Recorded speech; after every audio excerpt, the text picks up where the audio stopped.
Muy buenas tardes amigos de las benditas redes sociales y un saludo a todas las personas que vean este video. Pues amigos, el día de hoy nos encontramos a 13 de agosto del 2022 y pues increíble pero cierto. Lorenzo Córdoba de nueva cuenta sale en defensa de su brother. Esto en la última sesión que se llevó a cabo dentro del INE y en la cual el diputado Eurípides Flores, como siempre buen representante de Morena, puso en su lugar tanto a los representantes del PRIAN, así como también al consejero presidente Lorenzo Córdoba. ¿Qué fue lo que sucedió? A continuación lo vamos a ver, pero para tratar de hacer una remembranza en torno a lo que pasó dentro de esta sesión y que estuvo muy ríspida, resulta que el diputado Eurípides Flores pues menciona acerca de que el INE al final de cuentas no ha sancionado a Alejandro Moreno Cárdenas por todos los audios que han sido de dominio público a través de los martes del Jaguar, donde los presentó Laida Sansores, la gobernadora de Campeche. Como no pudo responder, en este caso el consejero presidente Lorenzo Córdoba, pues varios de los prianistas, que por cierto no quieren tampoco la reforma electoral porque no les conviene, se va a acabar la palanca con la que ellos pues hacen sus fraudes electorales, de una u otra forma evita, digamos, mencionar el hecho de lo dicho por el diputado Eurípides Flores, refiriéndose al tema concretamente de Alejandro Moreno Cárdenas. Todos empiezan a señalar, pues en este caso, a la maestra Delfina, la tachan como si fuera una delincuente electoral y hasta el propio consejero Lorenzo Córdoba, pues responde de una manera bastante burlesca, a lo cual, pues luego, posteriormente, el diputado Eurípides Flores los pone en su lugar. Consejero presidente. También quiero saludar a las y los seguidores de esta sesión por medio de las redes sociales y hacer extensivo, aprovechando esta sesión, los comentarios que nos han hecho llegar por estas redes sociales para pedirle al Consejo General del INE que habilite los comentarios en la transmisión de YouTube, porque por increíble que parezca, la ciudadanía no se puede expresar en esa transmisión. Me parece bastante raro. Y lo hago en esta intervención porque estoy seguro que lo que hoy se está aprobando en este Consejo General del INE, pues va a ser muy importante que la ciudadanía comente lo que piensa sobre la escandalosa cantidad de recursos públicos que hoy se dan a conocer por parte de este instituto, que se van a destinar para mantener los lujos y los privilegios de algunos partidos políticos. Es evidente que esto va a generar comentarios y es importante que se escuche a la gente en las redes sociales y en las calles. Son más de 6,000 millones de pesos que hoy se quiere repartir entre los partidos políticos, y solo para dimensionar a qué se refieren estos 6,000 millones de pesos, qué podríamos hacer con esos 6,000 millones de pesos. Vamos a poner algunos ejemplos. Con esa cantidad se podrían construir 2 trolebuses elevados similares a los que hoy se construyen en la Ciudad de México en el tramo de Constitución 1917 a Santa Marta Catitla. Esos proyectos van a transportar a más de 250,000 usuarios de esa región de la Ciudad de México. O podríamos construir 6 aeropuertos similares a los que se construyen en el paradisíaco destino de Tulum, Quintana Roo. Podríamos pagar durante un año la pensión de 260,000 adultos mayores con el programa de pensión para adultos mayores, o el pago de 105,000 jornales para sembradores en el programa de Sembrando Vida del gobierno de la República. Es decir, esos recursos exorbitantes, la verdad es que le servirían mucho más a la gente. Dicho en otras palabras, el presupuesto que se asigna hoy a los partidos políticos es un golpe a la voluntad popular que ha exigido de manera reiterada que es necesaria ya la austeridad republicana en el gobierno, que deben acabar los lujos y los privilegios para los de arriba y destinarlo a la atención de las necesidades verdaderamente urgentes para la ciudadanía y para el pueblo. Y ya vi por ahí que nos van a tratar de meter en la misma bolsa, van a decir que Morena también se va a llevar una parte de esos recursos. Pues les queremos recordar que Morena es un movimiento que predica con el ejemplo, y para muestra un botón, ahí está nuestra actitud que tuvimos en el año 2022 y regresamos la mitad de los recursos de financiamiento ordinario que se le asignó a este partido político. Hoy están en la tesorería de la Federación, a pesar de que este Consejo General se opuso de manera reiterada a que se devolviera esa cantidad de recursos para que se atendieran las necesidades de la gente.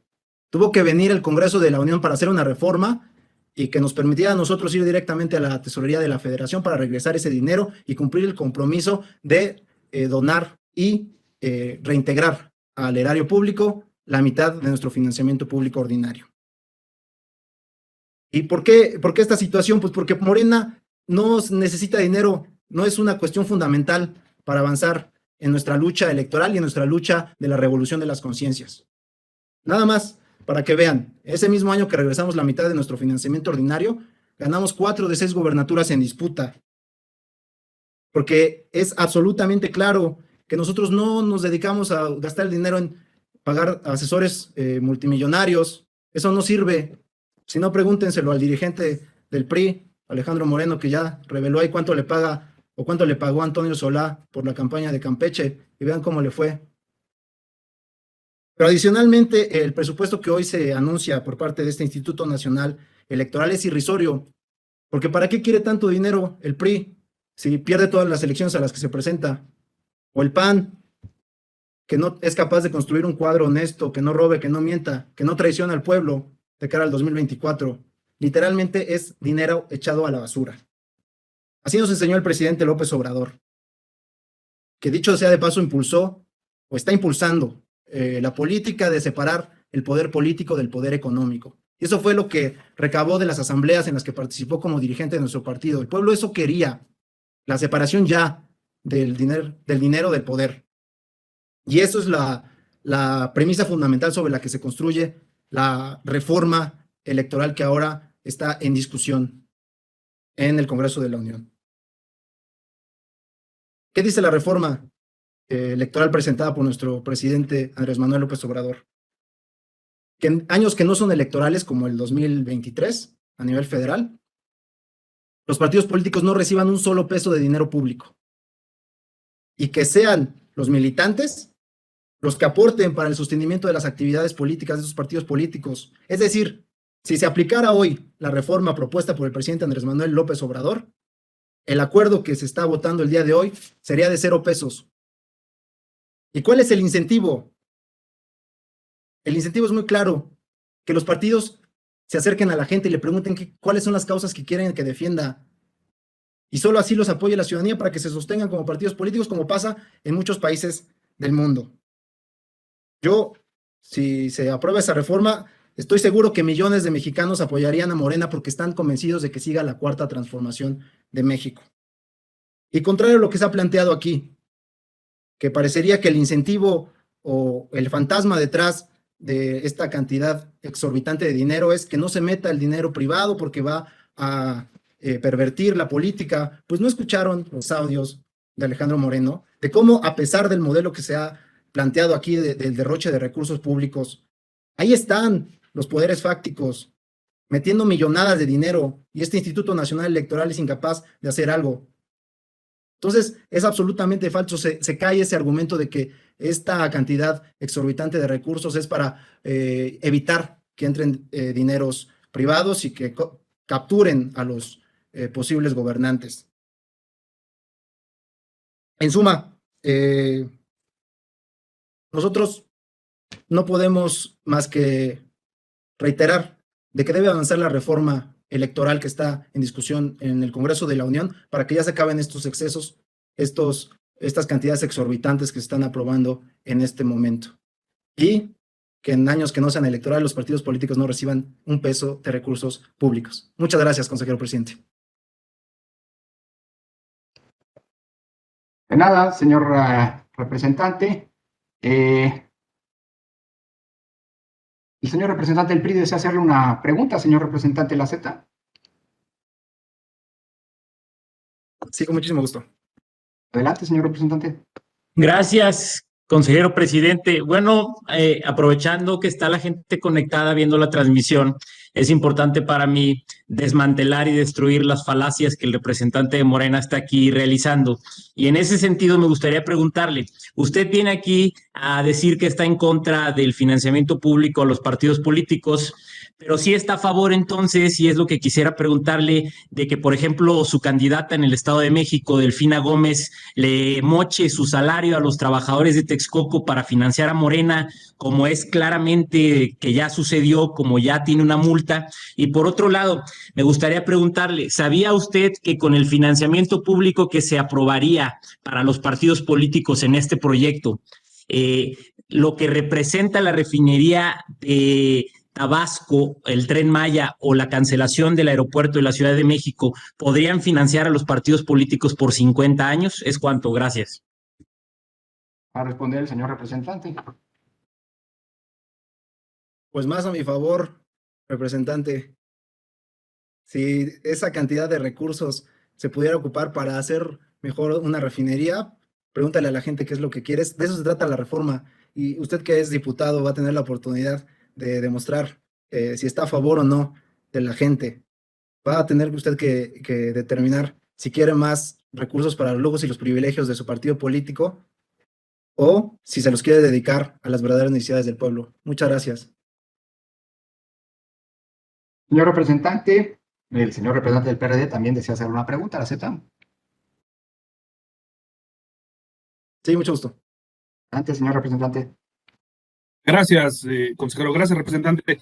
Es que mencionaba la propuesta de la reforma electoral que presentó el presidente de la República y yo ya la leí, pero no he encontrado este asunto donde dice que en años electorales no se financian los partidos y que los partidos se financien solamente con contribuciones de sus militantes. Lo que no alcanzo a entender de la lectura de la propuesta es las propuestas para que los partidos nos autofinanciemos con los militantes, ¿es en sobres amarillos o descontándole de sus nóminas a los trabajadores de los municipios? Eso todavía no lo entiendo y creo que son los dos mecanismos que utilizan ustedes para autofinanciarse. ¿Qué están proponiendo sobre este asunto? Gracias, presidente. Señor representante. Yo entiendo que el representante del PRD le tenga miedo a que sea la militancia la que financie las actividades ordinarias de los partidos políticos, porque dada la raquítica cantidad de militantes que tiene su partido político, pues es evidente que no sobreviviría, pues yo creo que ni 2 meses ese partido político, que creo que tiene embargados varios de sus edificios debido a que pues ya no tiene recursos por lo mal que le ha ido en términos electorales en las pasadas contiendas. Muchas gracias, consejero presidente. ¿Usted recuerda si en las diligencias y en las consideraciones que tomó en cuenta este consejo, que fueron validadas en sus términos por la Sala Superior del Tribunal Electoral del Poder Judicial de la Federación, ratificando la resolución? Yo entiendo que hay quien habla del tribunal, depende de cómo le va en la feria, como se dice coloquialmente, pero bueno, eso lo dejo a un lado. ¿Usted recuerda si hay alguna declaración de la entonces presidenta municipal de Texcoco aceptando en un conocido medio de comunicación, ante una conocida periodista, haber realizado esas retenciones? Y si ese fue uno de los argumentos que se tomaron en cuenta por ese instituto para con objetividad y pulcritud resolver sobre el punto, porque no me acuerdo yo exactamente, creo que sí, pero me gustaría que me lo recordara. Gracias. Gracias, presidente. Sí, de hecho fue de los grandes temas en esa investigación en términos valoratorios, porque era una confesión de parte, aunque hubiera un cúmulo de indicios, como los hubo, que corroboraban esa confesión de parte, bastaba, a mi juicio, y así lo sostuve en discusiones, pues incluso esa entrevista que era explícita, completa, espontánea y muy amplia respecto a los hechos. Gracias, presidente. Gracias, consejero Ruiz. ¿Alguna otra intervención en segunda ronda? Gracias, consejero presidente. Pues no se va a convertir esto en una discusión sobre la representación propietaria suplente, porque el tema de fondo es el importante y es por eso yo sé que le están tratando de dar la vuelta a los representantes del PRI y el PAN. Pues claro, si no quieren hablar de la millonada que se gastan en las actividades de corrupción que hacen, porque actividad electoral no hacen, pierden todas las elecciones a las que se presentan. ¿Dónde se va todo ese dinero? Ese es el tema de fondo. Y la propuesta que está establecida en el Congreso de la Unión y que se está discutiendo, lo que dice es, vamos a ver, vamos a poner a cada quien en su lugar. En años que no son electorales, 0 pesos a los partidos políticos y que aporte quien realmente tenga convicción por ese partido político. Ustedes le tienen miedo a la gente y de acercarse a ellos a decirles cuáles son las causas que quieren que defiendan, cuáles son las aspiraciones del pueblo y que eso lleven a sus plataformas políticas. A eso le tienen miedo y por eso desvían la atención en temas que son absolutamente intrascendentes como la representación suplente o propietaria de Morena.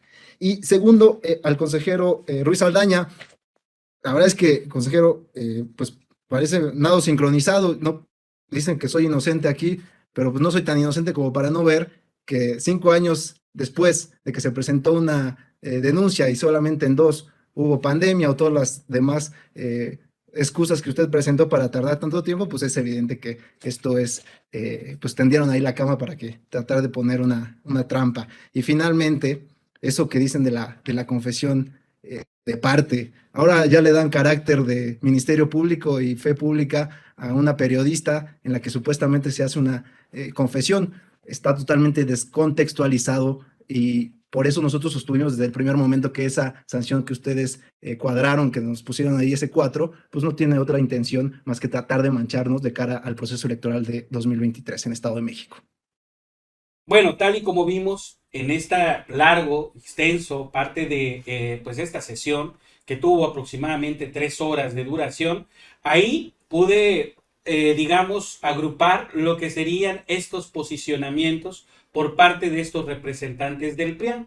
Vimos cómo efectivamente atacan y señalan a la maestra Delfina, que va a ser muy probablemente, si no pasa ninguna circunstancia, por parte del INE, va a ser la candidata de Morena para la gobernatura del Estado de México, y que pues simple y sencillamente Lorenzo Córdoba también echa la cizaña, ¿no? Lo que sabe hacer muy bien, y vimos la respuesta por parte del diputado Eurípides Flores.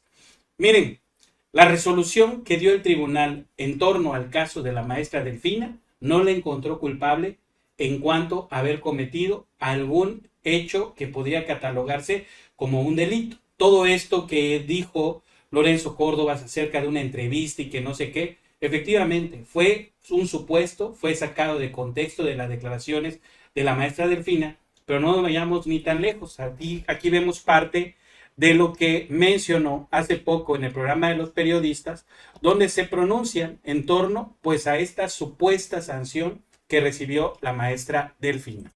Morena alegó que eran con el consentimiento de los trabajadores. Como quiera que haya sido, efectivamente se presentó la queja después ante el Instituto Nacional Electoral, que le impuso una sanción que fue ratificada por la Sala Superior del Tribunal Electoral del Poder Judicial de la Federación, como acabas de leerlo en ese comunicado. Lo que está diciéndose a partir de lo inminente, desde ayer, es que es una delincuente electoral Delfina Gómez, y no. Hay que ser muy precisos en también las palabras. Sobre todo, yo lo estoy escuchando hasta de quienes se supone que son expertos en materia electoral o se dicen expertos en análisis político. No, tú lo leíste muy bien en el último párrafo de ese comunicado del Tribunal Electoral. De hecho, lo leo, Álvaro. ¿Sí? Leo esa parte porque te pone justamente contexto. Lo que dice el comunicado del Tribunal Electoral del Poder Judicial de la Federación es que el 3 de septiembre del 2021, el Consejo General del INE resolvió que se acreditó una infracción en materia de fiscalización por parte de Morena. Y luego agrega, no obstante, consideró que no se acreditó un beneficio concreto y directo a favor de la campaña electoral para diputada de la ciudadana Delfina Gómez Álvarez. La resolución fue recurrida por los partidos PAN y Morena. Y entonces, después de que fue recurrida por diferentes razones, por el PAN y por Morena, Morena decía, no, debe desecharla. Y el Tribunal Electoral dijo, no, sí pongo una sanción a Morena, pero Delfina Gómez no cometió ninguna irregularidad de ningún tipo. Por eso el que ahora la llamen delincuente delincuente electoral, pues es no solamente una mentira. Bueno, pues ahí está, ¿no? Esa resolución yo ya se las he pasado y compartido en otras instancias y efectivamente no encuentran delito alguno cometido por la maestra Delfina. Hay un problema o un detalle de fiscalización por parte de Morena y por eso fue sancionado. Pero a la maestra Delfina directamente no le pudieron comprobar absolutamente nada porque simple y sencillamente no había nada.